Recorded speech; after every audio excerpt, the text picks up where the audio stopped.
మనం దర్శనం కోసం ఏ శివాలయానికి వెళ్ళినా సరే మనకు అక్కడ నంది కనబడుతుంది. అలానే గర్భగుడిలో శివుడు ఉంటాడు. నంది దగ్గరికి వెళ్ళి నంది 2 కొమ్ముల మధ్యలో నుంచి శివలింగాన్ని చూడాలని పెద్దలు అంటుంటారు.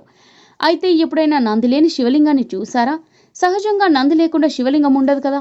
మరి శివలింగం మాత్రమే ఉండి నంది లేని ఆలయం కూడా ఉందా అని ఆశ్చర్యపోతున్నారా? అవునండి, నంది లేని శివాలయం కూడా ఉంది. ఈ ఆలయమే శ్రీ కాశీ విశ్వేశ్వర స్వామి ఆలయం. 12 జ్యోతిర్లింగాలలో ఇది కూడా ఒకటి. అయితే ఈ ఆలయంలో మాత్రం శివలింగానికి ఎదురుగా నంది కనబడదు. దీనికి గల కారణమేంటో ఇప్పుడు తెలుసుకుందాం. భారతదేశంపై దండెత్తి ఔరంగజేబ్ భారతదేశంలో ఉన్న ఎన్నో ఆలయాలను కూల్చివేశారు. అదేవిధంగా ఔరంగజేబ్ మరియు అతని సైన్యం కాశీ విశ్వేశ్వర ఆలయం మీద దండయాత్ర చేశారు. ఈ ఆలయాన్ని కూల్చివేయడానికి ముందు ఔరంగజేబ్ మరియు అతని సైన్యం రాగా అక్కడ ఉండే అర్చకుడు వెంటనే అక్కడ ఉన్న శివలింగాన్ని తీసుకెళ్లి బావిలో విసిరేస్తారు.